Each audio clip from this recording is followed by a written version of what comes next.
Alright, so an original concept for this YouTube channel that we had was that we wanted to crystallize ideas throughout time. So every time we have a video, we wanted to like rearticulate and explain in a different way each of the concepts we have and add to it everything that we've learned in between the videos. So this episode is going to be the first attempt at that, where we take the second video we ever made and we put my spin on it because I wasn't in that video, and where we rearticulate some of the ideas from that video 2 months later. Is evolution chaos or order? This is a really trippy question. Is bugs fucking bugs and bacteria fucking bacteria to infinity to create the human eye absolute chaos or perfect, unbelievable order? Well, I mean, my first take on this whole concept would just be, like, you know, evolution versus not evolution, right? I mean, like, it's kind of hard to think that consciousness was evolution. That's my big thing. I don't think that's really possible. Yeah, seriously, like... I think what happened if you is... subscribe to evolution, like, I don't know, what do you call it, Darwinism? To a super high degree, like... I don't know, I start to question whether or not we actually have consciousness and free will, or if it's just a really complicated process of reactions that turned out like that you don't really have much control over. That's pretty fair, but my ego self-distinction actually makes a really good case for like allowing that to those things simultaneously be true. Sorry about it. The NWO dictates that that's what they want us to think. So. I know, that's the thing, is they definitely want us to think that. And then the other thing is that what I think happened is Earth is just a pool for billions of years, probably, or however many years, and then God just took the most advanced creature, which was us in Neanderthal form, and implants us with consciousness 7,000 years ago, because that's how the Bible started. So I think Adam and Eve is when originally God implanted us with consciousness, and we were the first humans, because that's when we gained consciousness. Yeah, like, do we have a fire myth? That's where science is bullshit, where it's like, the Bible says we only go back 7,000 years. That's humans. Yeah, humans only. Consciousness. Well, it's generally considered, and it's pretty easy. Like, you look at art. Almost always, nature is conflated with chaos, and civilization is conflated with order. Mm-hmm. So, this is the main mechanic of nature. I feel like humans are kind of... I don't think humans are spawned of chaos, personally. I think we're kind of order makers, honestly. Well, yeah, we create order, for sure. Yeah, well, I mean, Ben was kind of claiming we spawn of chaos in the video. Okay, I do articulate a little bit order going kind of forward, so... Oh, should I go play that? Yeah. Okay. Yeah, that's what... Is evolution.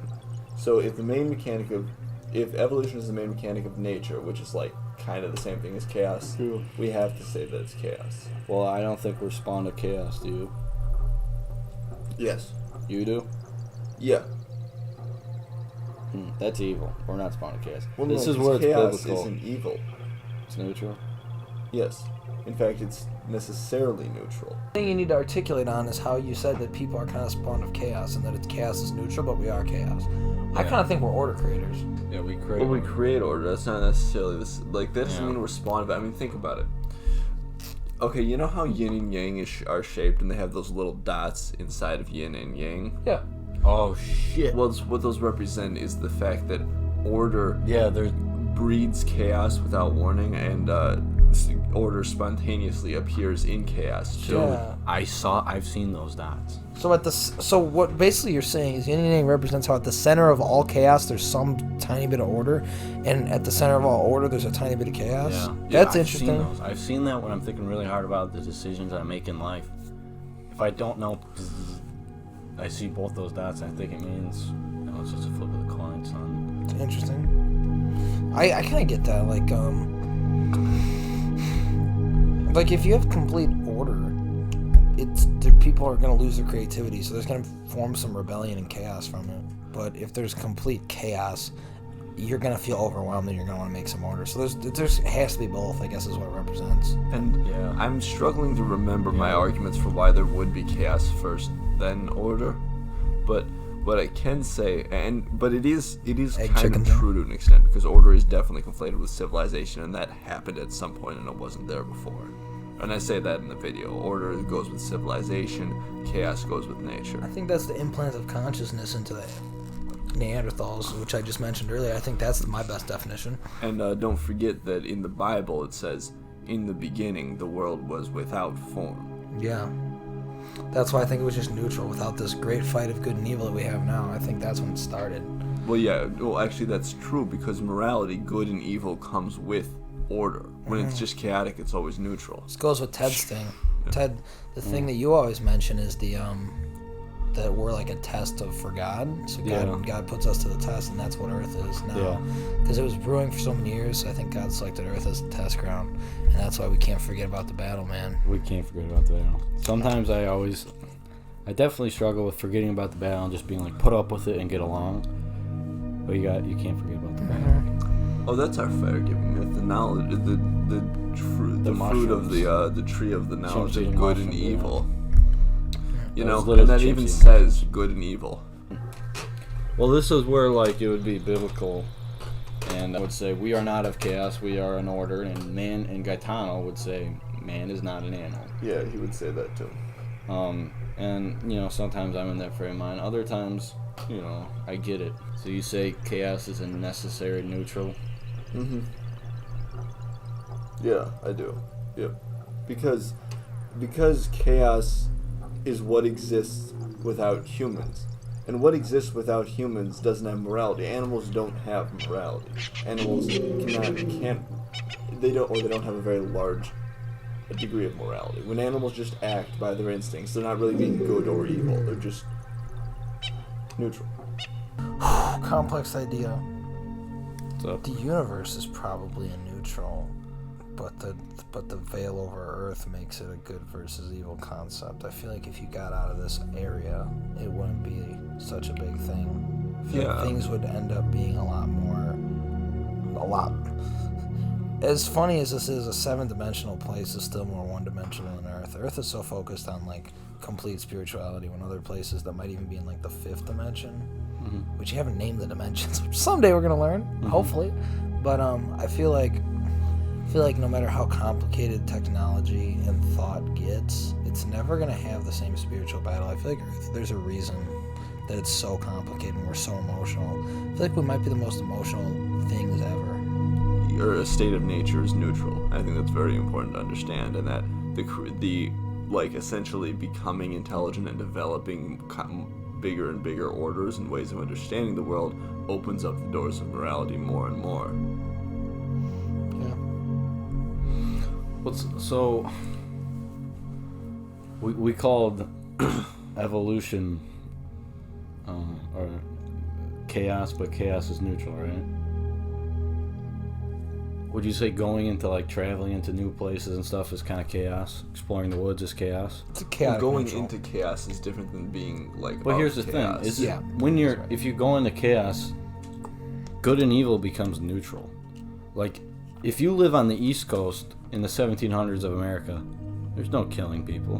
But you go to the chaos on the West, and it's kind of a neutral thing. It's just you gotta do what you got. You understand what I'm saying? Well, that's like the den of snakes archetype, right? Well, the thing about on the East Coast at the time, it's kind of interesting. It's like there's a neutral. I mean, there's a lot of good things that you can go to the store and buy food, but there's also prostitutes and everywhere, and it's like not. But let's good articulate either. on the point.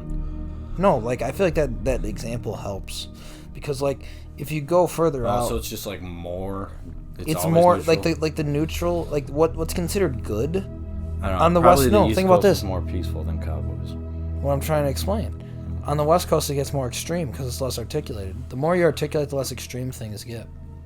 Because on the East Coast, everything's articulated. That's The worst thing around is like gambling and hookers. Yeah. And the best thing is like, well, there's food everywhere, so that's good. But on the West Coast, there's adventure, but there's also just dying. It's more extreme because it's less articulated. This is a crazy concept. The manifest destiny fucking articulation metaphor. Yo, manifest destiny articulation metaphor? Yeah. Title! Dude. yeah, title. Holy shit.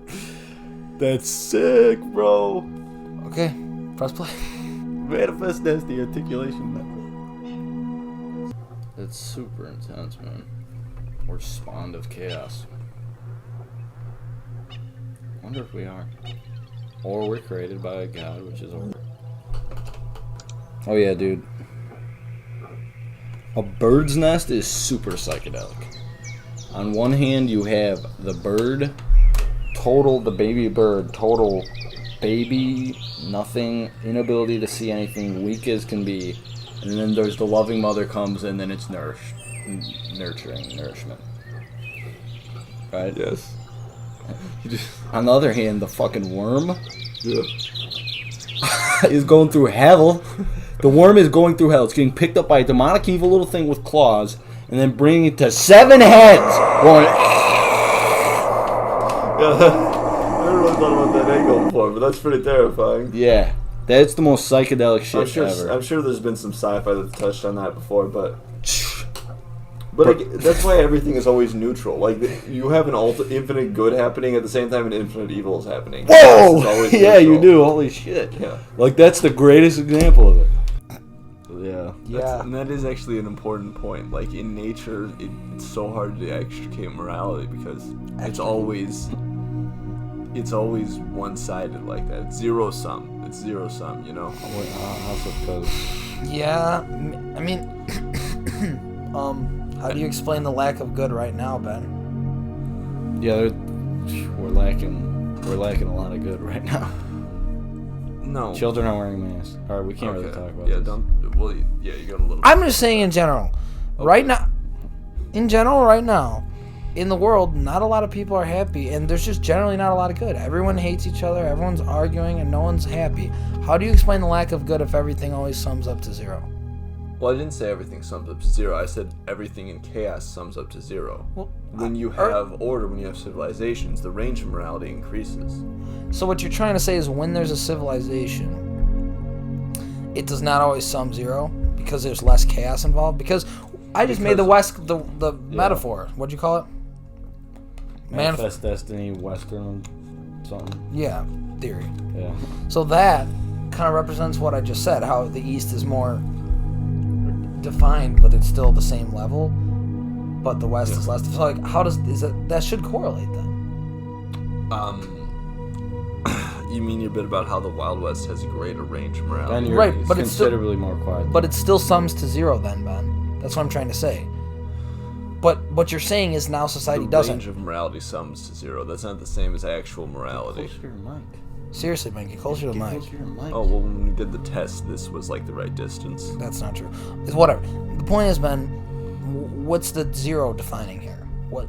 Because we're definitely not zero. We're definitely negative right now, and I feel like everyone watching will agree with that. Well, no, I won't agree with that at all. With what?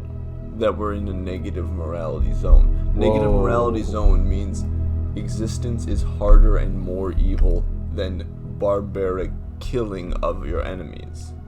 That's zero. That's zero? That's zero. State of nature is zero. Yeah, he's right. State what of we're in nature is a seriously falling state of order, but we're not below zero. For sure we're not below. That's interesting. But it's still scary. Like, zoom in and it's like the fucking airplane just crashing towards zero. We gotta keep it away from I mean, that. the conflict right now is just fake. Okay, but what about this? What about, communism wouldn't be a state of chaos, would it? Well, no. Like I said, the range of morality increases, and so Gaetano, to answer your question, so like, you could say it's still zero sum, but it's only zero sum in terms of potential, not in actual.